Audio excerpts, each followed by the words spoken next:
కళాప్రపూర్ణ doctor నిక్కినేని Radhakrishnamurthy గారి నటరత్న 3వ భాగం 27/7/24 పులిపాటి వెంకటేశ్వర్లు గారి గురించి చెప్తున్నాను.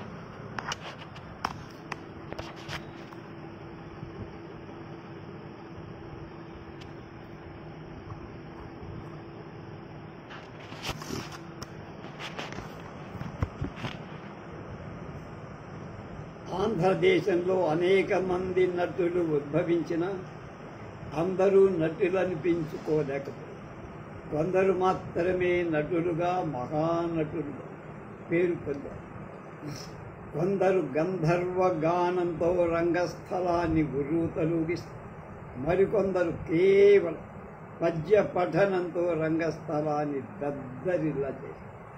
రాగమే తప్ప భావానికి ఎటువంటి ప్రాముఖ్యం ఇవ్వక రాగంతో ప్రేక్షకులను రంజింపజేసి వంశమోర్లు తెచ్చుకొని పాట లేని కొరత గల నటుల్ని దెబ్బతీస్తూ ఉన్న రోజుల్లో గంధర్వ గానాన్ని హోరెత్తించే పద్య పఠనాన్ని బలహీనపరిచి సమర్థమైన నటనతో సరసమైన పద్య సరసాన్ని కూడా పఠనాన్ని కూడా ప్రవేశపెట్టి భావానికి తగిన రాగానికి తగిన అభినయాన్ని అందుకు తగిన ఆంగిక అభినయంతో రాగానికంటే భావానికే ఎక్కువ ప్రాధాన్యమిచ్చి తేట తెల్లంగా ప్రేక్షకులు అర్థమయ్యే రకంగా ఒక ప్రత్యేక పద్య పఠనాన్ని ప్రవేశపెట్టిన గౌరవం పులిపాటి వెంకటేశ్వర్లు గారికే దక్కు. ఈ విధానంలో గజిబిజి సంగీతం భావాన్ని నాశనం చేస్తున్న నటులను కాదని శేఖభాష్ అనిపించుకొని ఉత్తమ నటుడు నట విశారద పులిపాటి వెంకటేశ్వర. ఎంతటి ఉద్దండ నటుల సరసనైన ఆయన నిగ్గుకొచ్చారు. ఆయన పద్యం పాడుతూ ఉంటే మనకెక్కడో అంతరాంతరాలు ఒక దృశ్యాన్ని చూసిన అనుభూతి కలు. ఆయన పద్య పఠనం మనల్ని అంత దూరం తీసుకువెళ్ళ సమర్థు. అందుకు ఉదాహరణంగా రాయబారం నాటకంలో అర్జునుడుగా అదిగో ద్వారక అలమంద రవికు అని పాడుతూ రంగస్థలం మీద ప్రవేశిస్తూ ఉంటే ఎక్కడో ఆ ద్వారక దృశ్యం మన కళ్ళ ముందే ఉన్నట్టుగా అనిపి అది ఆయన గురించి. ఇట్ట కొంచెం కోత ఘనమన్నట్టు అంత అజానుబాహువు కాకపోయినా పౌరాణిక చారిత్రక సాంఘిక నాటక ఎన్నో ఉదాత్త ఉత్తమ పాత్రలు అత్యుత్తమంగా ప్రదర్శి తెలుగుదేశం 4 చెరగుల విజృంఖలంగా విహరించి నటశేఖరుడుగా గణుతికెక్కిన నటరత్నం పులిపాటి.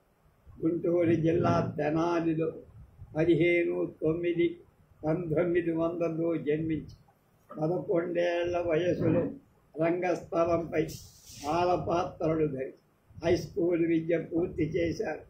1921లో నాటకాల్లో పాత్రలు ధరించడం ప్రారంభించారు.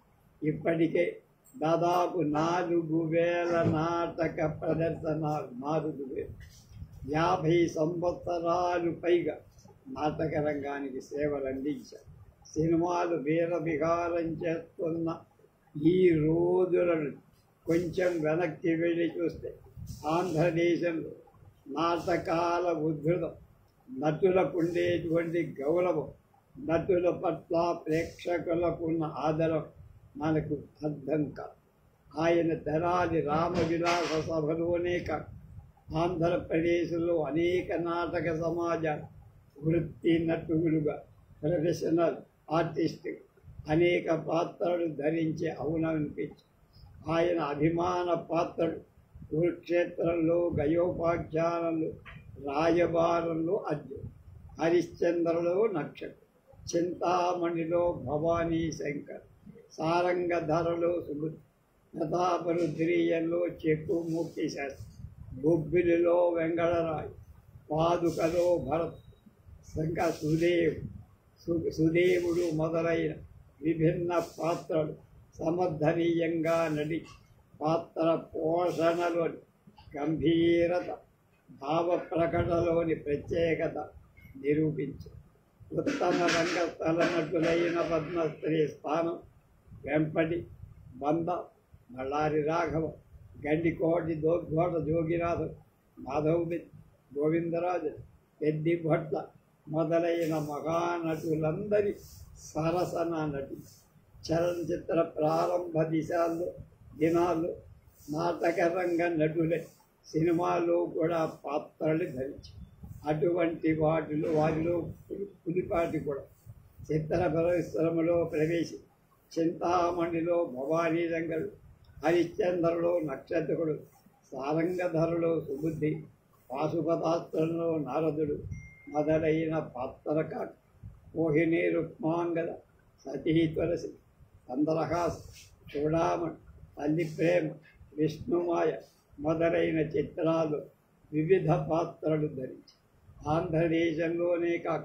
మద్రాస్, మైసూర్, మహారాష్ట్ర, బెంగాల్, బీహార్ రాష్ట్రాల్లో నాటక ప్రదర్శనలను ఇచ్చి పెద్దల చేత అనేక సమాజాల చేత సన్మానాలు 2 సార్లు గజారోహణ ఉత్సవ సన్మానాలు అందుకున్నారు. తెనాల్లో షష్ఠి పూర్తి మహోత్సవం మహావైభవంగా ప్రేక్షక లోకమంతా నీరాజనం.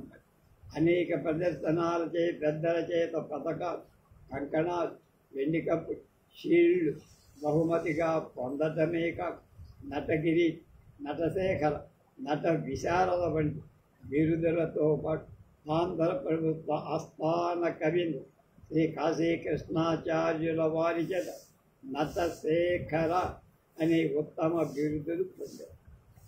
అనేక సంవత్సరాలు ఆంధ్ర నాటక కళా పరిషత్తు సభ్యులుగా, 6 ఏళ్ళు ఆంధ్రప్రదేశ్ సంగీత నాటక అకాడమీ సభ్యులు, 1960లో సంగీత నాటక అకాడమీ ఫెలోషిప్ ఇచ్చి గౌరవించి ఆంధ్రదేశంలో ఎన్నో పరిషత్తులు అఖండ సన్మానాలు చేసి నాటక కళ మీద వ్యాసాలు రాసి ఉపన్యాసాలు ఇచ్చి నటమిత్రులుగా అనేక మంది నటనలు తర్ఫీదిచ్చి అనేక మందికి గురితొలిగారు.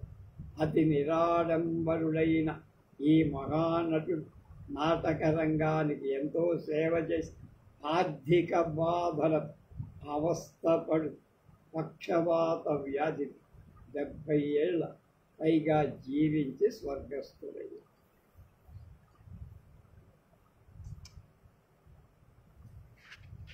చిలకలపూడి సీతారామాంజనేయుడు అనే సిఎస్ఆర్ ఆంజనేయుడు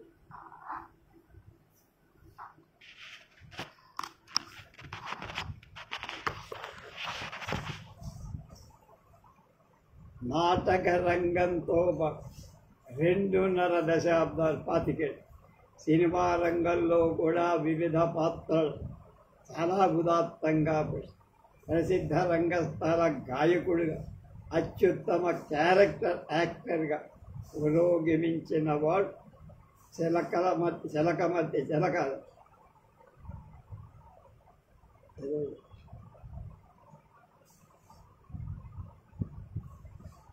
చిలకలపూడి సీతారామయ్య 1963 అక్టోబర్ 8 56 ఏళ్ల కళా జీవితాన్ని చాలించి తెలుగు సినీ రంగం నుంచి ధ్రువతారగా రాలిపోయే ఆంజనేయులు గారి అసలు పేరు చిలకలపూడి సీతారామాంజనేయులు.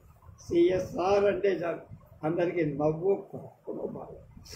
నేను పెద్దవాళ్ళు 1956-60 దాకా ఇంటర్, డిగ్రీ 2 చదివినప్పుడు విజయ టాకీస్ యువతల ఒక బడ్డీ కొట్టుండే, కిళ్ళీ బడ్డీ. ఆ బడ్డీ కొట్టు దగ్గర ఆయన చక్కని పంచం తెల్లని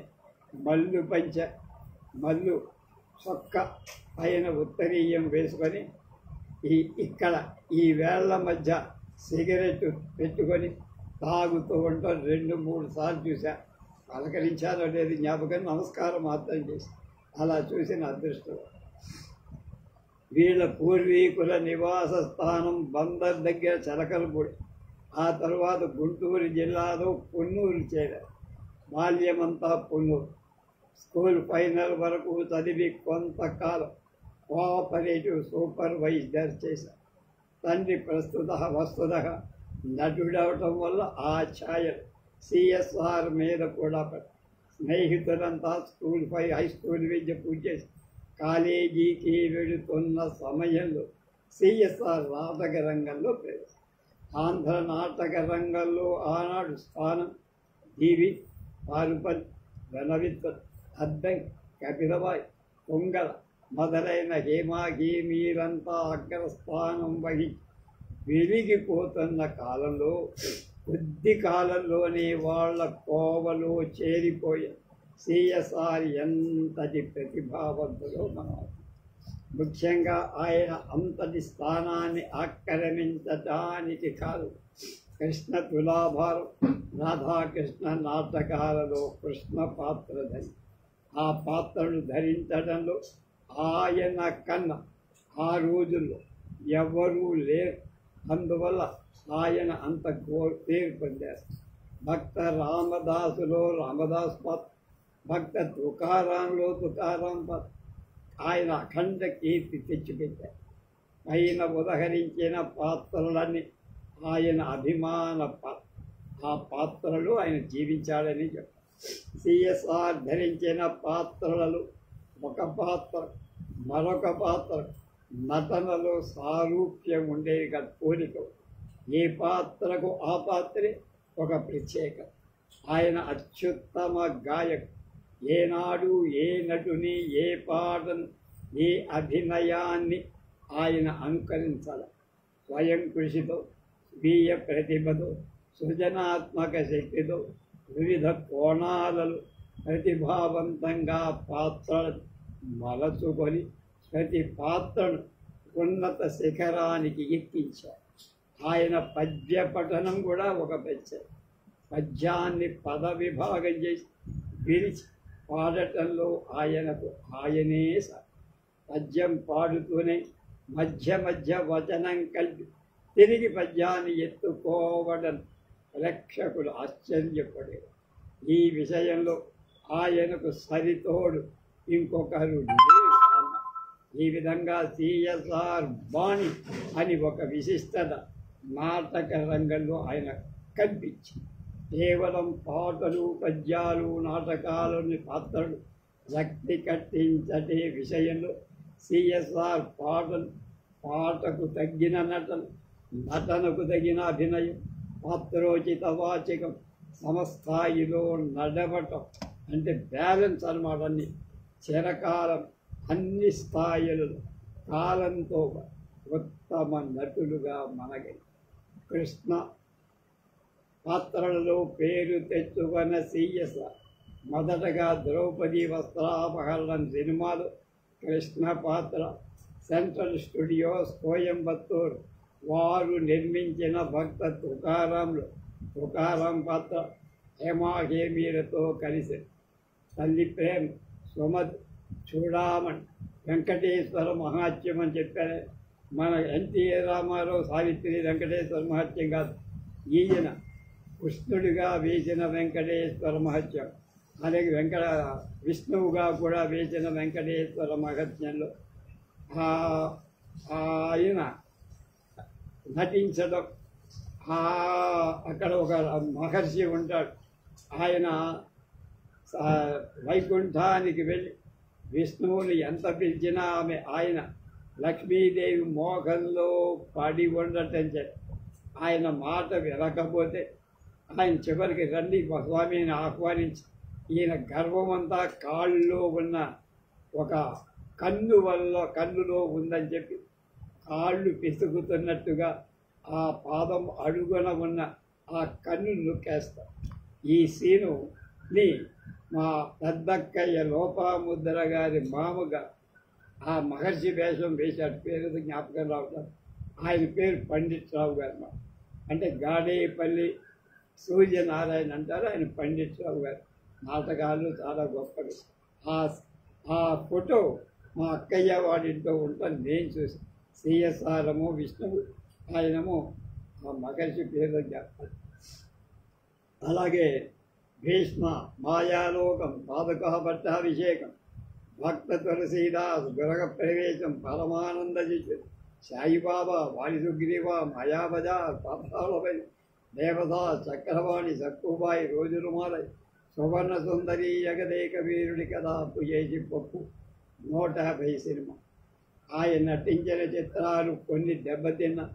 ఆ చిత్రంలో సిఎస్ఆర్ పాత్ర కానీ నటన కానీ బాగా లేదని అన్నవాడు అవ్వడు. ధరించిన ప్రతి పాత్ర మణిపూర్. ఆయన అకుంఠిత దీక్ష ప్రతి పాత్రను తీర్చిది.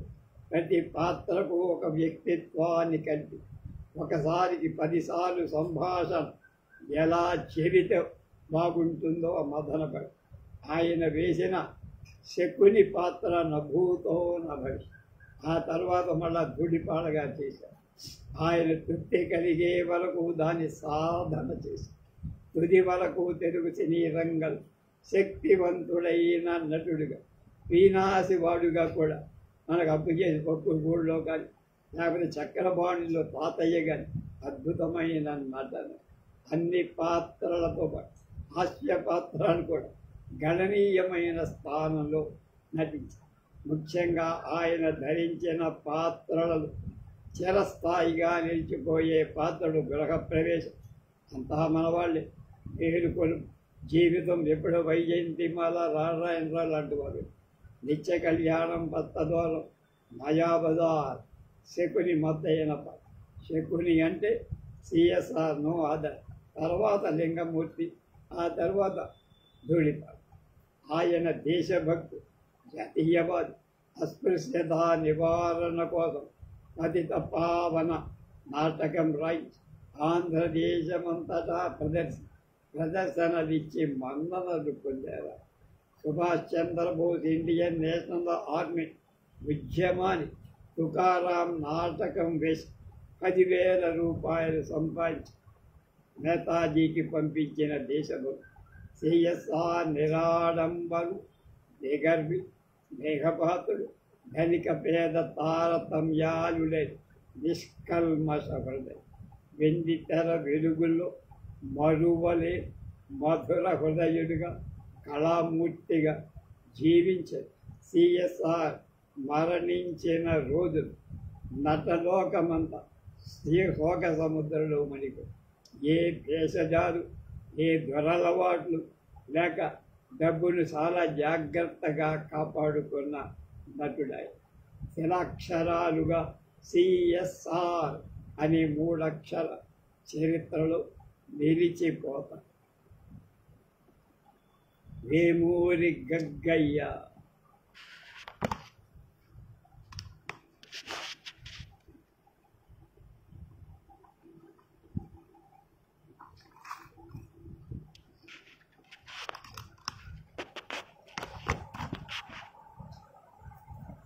అఖిలాంధ్రదేశంలో ఆనాటికి రంగంలో దుష్ట భూమిక విలన్ పాత్రధారణ అఖండమైన పేరు ప్రతిష్టలు సంపాదించి ప్రేక్షకుల అపార ఆదరాభిమానాలు పొంది మహోజ్వల తారగా ప్రకాశించిన సుప్రసిద్ధ రంగస్థల సినీ నటుడు వేమూరు గగ్గయ్య గారు ఒక్కరి అంటలో ఆశ్చర్యం లేదు.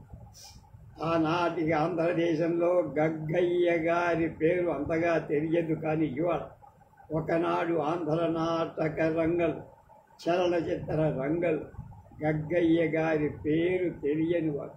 గగ్గయ్య పేరే ఆశ్చర్యం, అంతకుముందు ఎవరు పెట్టుకున్నట్లేదు. ధిక్కారమును సైతున, కుటిల జన ధిక్కారమును సైతున అని కృష్ణలీలలో కంసపాత్రలు ఓ బాల పొమ్మిక, ఈ మృగారణ్యమున రావడదు, రాతగదు, రాజనదు ఓ బాల పొమ్మికన్ అంటూ సావిత్రిలో యముడి పాత్రలు ఆంధ్రదేశాన్నంతా దున్నేశాడు. ఒక్క మాటలో చెప్పాలి, ఈనాటికి నాటక రంగం గగ్గయ్య గారి స్థానాన్ని భర్తీ చెయ్యగల నటుడు మరొకడు లేడు లేడు లేడు లేడు లేడు టు ది పవర్ ఆఫ్ ఎన్. ఆయన ధరించిన పాత్రలన్నీ పురాణాలలో ప్రాముఖ్యం వహించిన దుష్ట పాత్ర ధారణ రంగస్థలం మీద ప్రవేశిస్తే హాలంతా దద్దరిల్లుతుంది. పసిపి పిల్లలు గుక్క పెట్టి ఏడ్చింది. ఆ రోజున మైకులు లేవు. కంగుమని ఆయన కంఠం, ఎంత సంభాషణ చివర కూర్చున్న ప్రేక్షకుడికి కూడా క్షుణ్ణంగా వినపడి ఆయన పద్యం ముగియగానే కరతాళ ధ్వనుల వంశమోర్ కేకల హాలంతా దద్దరిల్లిపోయి ఆయన రంగస్థల ప్రవేశం పిడుగులు పడినట్టు ప్రవేశంలోనే ప్రేక్షకులను ఆకట్టుకుని గగ్గయ్య గారి నిండైన కండల గొంతుకకు తగిన ఉచ్చారం, ముఖంలో సాత్విక చలనం, పాత్రోచితమైన ఆంగిక అభినయం ఆయన పాత్రడు పుష్టినిచ్చారు. నాటక రంగంలో కానీ సినిమా రంగంలో కానీ దుష్ట పాత్రల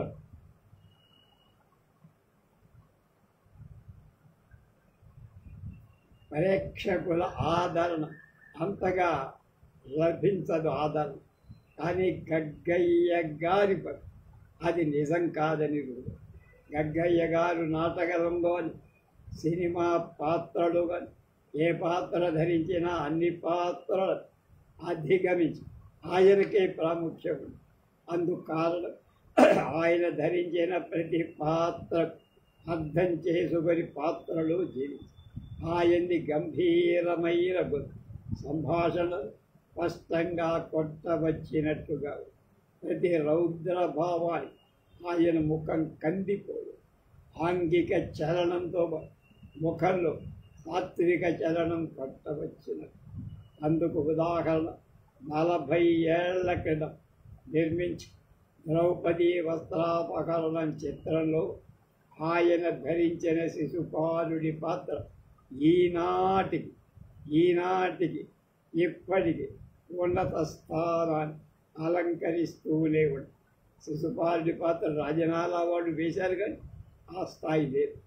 ఇంతటి పేరు ప్రఖ్యాతులు సంపాదించింది గగ్గయ్య గారి స్వగ్రామం గుంటూరు జిల్లా తెనాలి తాలూకా వేమూరులోనే. గగ్గయ్య గారు, రోసయ్య గారు మొదలైన వాళ్ళంతా అక్కడే.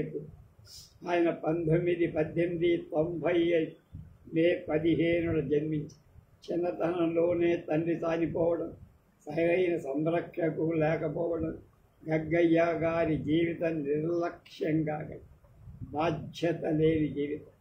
పట్టభద్రులైన గగ్గయ్య గారి అన్నగారు తమ్ముడికి చదువు చెప్పించాలని ఎంతో ప్రయత్నం చేశాక అది ఫలించాలి. విచ్చలవిడిగా జీవితం గడుపుతున్న గగ్గయ్య గారు సంగీతం మీద అభిరుచిగా సాధన ప్రారంభించి కొంతకాలానికి అది అబ్బలం. ఆ రోజుల్లో ఆంధ్ర నాటక రంగంలో స్వరభివారి నాటకాలు ఒక ప్రత్యేకతను సంతరించుకొని ప్రముఖంగా ప్రదర్శింపబడుతుంది. ఆ నాటకాలకు ప్రజల ఆదరణ ఎక్కువగా. స్వరభి నాటకాల ప్రభావానికి లోనైన గగ్గయ్య గారి నాటకాల్లో పాత్రలు ధరించాలని ఆసక్తి కలిగి మళ్ళీ సంగీత సాధన ప్రారంభం. పద్యాలు చక్కగా పాడటం సాధన చేసి చివరకు స్వరభి నాటక సమాజంలో ఎన్నో నాటకాల్లో ఎన్నో పాత్రలు ధరి వారి సమాజంతో దేశాలు రంగూన్లో 10 నెలల పాటు 10 నెలల నాటకాలు ప్రదర్శించి తిరిగి తెనాలి చేరుకొని ఫస్ట్ కంపెనీలో చేరి కొంతకాలం పాత్రలు వేశారు. ఆనాడు పెదవాళ్ళు మైలవరం బాలభారతి నాటక సమాజం వారిచే రాజుగారి పోషణలో కట్టుదిట్టంగా నాటకాలు జరిగాయి. ఆ సమాజంలో కూడా ఈయన పాత్రలు ధరించి సగభాష జరిగింది. తరువాత నంద్యాల మహానందరెడ్డి కంపెనీలో ముఖ్య పాత్రలు ధరించడంలో పేరు ప్రఖ్యాతులు ఆంధ్రదేశమంతటా అందుకు. ఆనాటి గ్రామ్ఫోన్ కంపెనీల వాళ్ళు ఎగబడి ఆయన పాటల్ని పద్యాలు రికార్డు చేయటంతో రికార్డులన్నీ కొద్ది కాలంలోనే అమ్ముడైపోయాయి. ఆనాటి చలనచిత్ర పరిశ్రమ ఇంకా బాల్య శైశవ దశలో నాటకాల్లో గగ్గయ్య గారి ప్రఖ్యాతి విన్న సిపి పుల్లయ్య గారు గగ్గయ్య గారి పుల్లయ్య చిత్తజడు సినిమా రంగంలో ప్రవేశపెట్టి సావిత్రిలో యముని పాత్ర ధరింది. చిత్రం విడుదలైన తర్వాత ప్రేక్షక హృదయాలు నిలబడిన పాత్ర గగ్గయ్య గారి యమ పాత్ర. ముఖ్యంగా ఆయన పాత్రలో కృష్ణలీలలో కంసుడు, సావిత్రిలో యముడు, జరాసంధులో జరాసంధు, ద్రౌపదీ వస్త్రాపహరణలో శిశుపాలుడు, మార్కండేయలో యముడు, మైరావణలో మైరావణుడు, ప్రహ్లాదలో హిరణ్యకడు, అక్షయజ్ఞంలో దక్ష మొదలైన పాత్రలు గగ్గయ్య గారు విశేష కీర్తిని ఆర్జించి ఈ విధంగా 25 సినిమాలు నాటకం సినిమా 2 రంగాలలో రౌద్ర గంభీర మీటి పాత్రలు ఆయనే వేసి గగ్గయ్య గారు ఎంతటి క్రూర పాత్రను ధరించిన ఆయన హృదయం వెన్న దైవభక్తి దయార్ద్రహులే కొన్ని గుప్తగాన దానాలు చేశారు. పేద సాధనను అందుకుని ఆనాడు అగ్రశ్రేణి నటుడుగా తారాపదాన్ని అందుకొని 10 కాలాల పాటు ప్రేక్షణ హృదయాలు నిలిచిపోయిన వేమూరు గగ్గయ్య డిసెంబర్ 1955 30వ తేదీ భయంకరమైన క్యాన్సర్ వ్యాధికి గురై కన్ను మూశారు.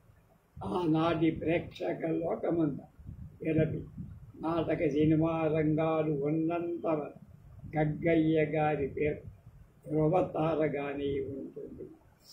గోవిందరాజుల సుబ్బారావు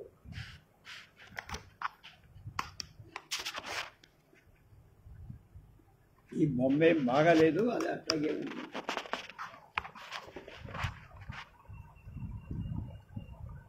నేను గయోపాఖ్యానం నాటకంలో భీముడు పాత్ర ధరించే రోజుల్లో కొంచెం కసరత్తు చేసి కుస్తీలు పడుతూ ఖట్ మస్తీ మీద ఉండేవాడు. తొల్లి గురుకుమారుడనే పద్యం షహనా రాగంలో సాగదీసి పాడేవాడు. తొల్లి అనేవాణ్ణి భావాన్ని రాగంలో మేళవించడానికి అది కొత్త పద్ధతిగా అందరికీ తోచి వచనానికి వన్సుమోర్ గొంజగలిగి అఖండులలో మొదటి వాడిని నేనేనేమో అని గోవిందరాజుల సుబ్బారావు గారు తమ నాటక రంగం స్మృతుల్లో రాసుకున్నారు. ఆయన ఎక్కడ జన్మించింది తెలియదు. ఆయన 3వ ఏట మొదటగా చూసిన నాటకం సారంగధ. ఆ ప్రదర్శనం బందర్ బుట్టయ్యపేటలో స్కూల్ ఫైనల్లో ఉత్తీర్ణులయ్యే వరకు నాటక రంగంలో పెద్ద సంబంధం లేదు. కానీ ఆయనకు నాటకాలు చూడాలనే ఆసక్తి. అయితే టికెట్ కొనడానికి కావాల్సిన డబ్బు విషయంలో పెద్ద చిక్కొచ్చి ఆ రోజుల్లో తోట వెంకటచలం, బాగులూరు శేషాచలం, తెనాలి సెకండ్ కంపెనీలో నాయకుల పాత్ర ధరించి ఆ మహానుభావుల దగ్గర సుబ్బారావు మొదటిసారిగా నేర్చుకున్న రాగం సహనం. ఆ తర్వాత ఆయన ఆనంద భైరవ, తోడి, భూపాల, సావేరి రాగాల తీరు అభ్యసించారు. ఆ రోజుల్లో బడి పంతుళ్ళలో తెలుగు చెప్పే పంతులంటే అందరికీ అతి చొరక. అటువంటి తెలుగు మాస్టారు గురు సామయ్య ఒకసారి 5th ఫారం క్లాసులో ఉన్న సుబ్బారావు పాఠం బోధిస్తుండగా లేచి నిలబడమని, స్కూలు వదిలిన తర్వాత తమను కలుసుకోమని ఆజ్ఞారు. ఆయన క్లాసులో అల్లరి చెయ్యటంలో అగ్రగణ్యం. ఈ ఆజ్ఞతో గుండెల్లో రాయి పడినట్టు స్కూలు వదిలాక ఆయన్ని కలిశారు. సుబ్బారావు తెలుగు మాస్టర్ని తెలుగు స్కూల్ వార్షికోత్సవం నాడు ఆంగ్ల నాటకంలో నువ్వు ఒక వేషం వెయ్యారోయ్ అన్నారు. ఆయన విద్యార్థిగా సుబ్బారావు ఆయన ఆజ్ఞను శిరసా వహించక తప్ప మర్చెంట్ ఆఫ్ వెనీస్ నాటకంలో ఒక అంకం ప్రదర్శించి తెలుగు నేర్పే ఉపాధ్యాయులు సుబ్బారావు చేత వేషం వేయి కనుక ఆయన తల్లిదండ్రులు ఎటువంటి అభ్యంతరం చెప్ప అదే ఆయనతోని నాటక అను. ఆనాటికి ప్రేక్షక ప్రదర్శనాలు సంగీతానికి ఎక్కువ ప్రాధాన్యం కనుక సుబ్బారావు 20 రాగాలు బాగా పాడటం నేర్చుకున్నారు.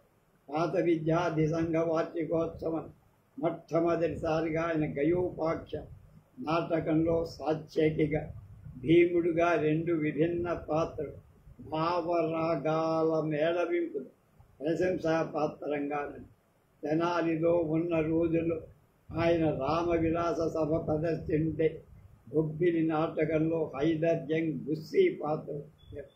అదేవిధంగా ఒక కన్యాశుల్కం నాటకంలో గిరిజన్ సూత్రధారుడు ఫోటోగ్రాఫ్ పంతులు, అలాగే బంట్లోతు, కనకశాస్త్రి, పొడిశెట్టి, అజరిగాడు ఈ 6 పాత్రల్ని ఆయన ఎంతో సామర్థ్యంతో నిర్వహించారు. ఆయనకు అధికంగా కీర్తి ప్రతిష్టలు తెచ్చిన పాత్ర గిరీష్. మద్రాసులో ఎంపీసీ ఎల్ఎంపీ చదివే రోజులు డాక్టర్. ఆఖరి సంవత్సరం పరీక్షల తరువాత ప్రతాపరుద్రీయన్ నాటకంలో పేరిగాడు ధరించారు. ఒకసారి నెల్లూరులో ఈ నాటకం వేదం వారి సమక్షంలో ప్రదర్శిస్తుంటే ఢిల్లీ సుల్తాన్ పట్టుకపోతాను అంటూ రంగస్థలిపై ప్రవేశించిన గోవిందరాజుల సుబ్బారావుని చూసి ఆనందం పట్టలేక వేదం వెంకటరాయ శాస్త్రి గారు తమ పక్కన ఉన్న కోలవెన్ను రామకోటేశ్వరరావు గారి భుజం మీద ఉన్న శాలువా తీసి స్టేజ్ మీదకి వెళ్ళి సుబ్బారావు గారికి కప్పారు. ఈ సుబ్బారావు గారు వేదం వారికి పదాభివందనం చేశారు. ఎంత సాహసివిరా, నా నాటకానికి సార్థకత తెచ్చాడు. ఈ నాటకం నీ ఇష్టం వచ్చినట్టు మార్చి ఆడుకో అని ఆయన సుబ్బారావు గారిని దీవించారు. అనంతరం రామవిలాస సభ వారు ఈ నాటక కట్టుదిట్టంగా ప్రదర్శించడం మొదలుపెట్టారు. ఆంధ్రదేశం అన్ని పట్టణాలు సుబ్బారావు యుగంధర్ పాత్ర నిర్వహణ అఖండమైన కీర్తి తెచ్చింది. ఈ విధంగా సుబ్బారావు అటు నాటక ప్రదర్శనాల్లో నాటక కళాసేవ చేస్తూ వైద్య వృత్తి కూడా అవలంబిస్తూ ఉండటం వల్ల ఆయన మీద గౌరవ ప్రపత్తులు. మృచ్ఛకటిక నాటకంలో చారుదత్తుడు పాత్ర చంద్రగుప్తులో చాణక్యుడు నిర్వహించాలనే కోరిక ఆయనకి ఎక్కువ. కానీ ఆ కోరిక నెరవేరు. కారణం ఆయన సినిమారంగ ప్రవేశం చేశారప్పుడు. జనాల్లో వైద్య వృత్తి నిరాఘాటంగా జరుగుతున్న రోజు మాలపిల్ల తెలుగు సినిమాలు సుందరరామశాస్త్రి పాత్ర నిర్వహణ గోడవల్లి రామబ్రహ్మంగా సుబ్బారావును ఆహ్వాని రంగస్థల నటన, వెండి తెరపై నటన అస్థిమసకాంతరం ఉంటుంది భేదమని చాలా మిత్రుడు ఆయన్ని భయపెట్టి మీసారు తలపై జుట్టు తొలగించడం అంటే ఆ రోజుల్లో మహా అపరాధం కనుక తల్లి అనుమతి తీసుకొని రామబ్రహ్మన్ సూచన అంగీకరిస్తూ టెలిగ్రామ్ ఇచ్చి మాలపిల్ల చిత్రం విడుదలైన తర్వాత ఆంధ్ర ప్రేక్షకుడు ఈయన మీదే ఎక్కువ దృష్టి పెట్టారు, ప్రశంసలు. అదేవిధంగా ఆయన 2వ చిత్రం షావుకారులో చెంగయ్య పాత్ర కూడా కొంచెం నెగిటివ్ షేడ్ ఉన్న పాత్ర, ప్రశంసలు. అనంతరం జెమినీ సంస్థ నిర్మించిన బాలనాగమ్మలో మాయల మరాఠీ పాత్రకు కొత్త రూపేతిచ్చి గుణసుందరి కథలో తండ్రి, ధర్మాంగదలో 3 మరాఠీ, మాయలోకం, పల్నాటి యుద్ధంలో బ్రహ్మనాయుడు, శాంతి, కళ్యాణశుల్కంలో యుద్ధావధానంలో మొదలు నటన తెచ్చి సుబ్బారావు మొదట్లో చరిత్ర చదివిన విద్య, తర్వాత ఎల్ఎంపీగా ఆయన శస్త్రచికిత్సలు ఆపరేషన్లో కూడా ప్రావీణ్యం పొందిన హోమియోపతి కూలంకషంగా పరిశోధించిన దిశ. అంతేకాదు కొన్నాళ్ళు అణుశాస్త్రం చదివి ఇనార్గానిక్ ఎవల్యూషన్ అనే గ్రంథం రచించి ఐన్స్టీన్తో ఉత్తర ప్రత్యుత్తరాలు జరిపిన విద్యాధి, రామాయణ కావ్యం పరిశోధించిన సాహితీ ప్రియుడు. ఆయన చాటు గిరీశం ఇలాంటి నాటకాలు కూడా రచించారు. రేడియో నాటకాల్లో పాల్గొనటమే కాక అనేక సార్లు నాటక కళపై ప్రసంగాలు కూడా చేశారు. ఆయన నాటక కళా పరిషత్తు ఆయన్ని సన్మానించింది. ప్రజలు కూడా ఆయన్ని సన్మానించారు.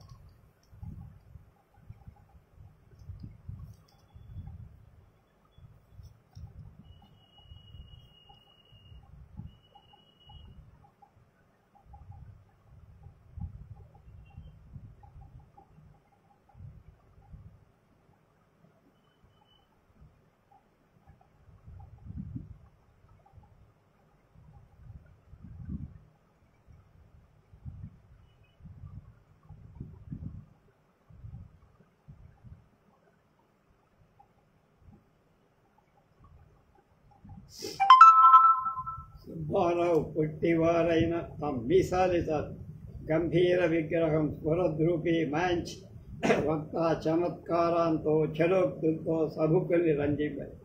ఈ విధంగా ఆయన డాక్టర్గా, యాక్టర్గా, ధాటిగా, దర్జాగా మీసాలు దువ్వు. ఇప్పుడు మీసాలు తీర ఏ సినిమాలు హుందాగా 47 కాలంగల్ 64 1959 అక్టోబర్ 29 మద్రాసు మైరాపూర్ కెనడీ వీధిలో తమ స్వగృహంలో కన్మూశారు. రేపు ముంజులూరి కృష్ణారావు గారి గురించి తెలుసు.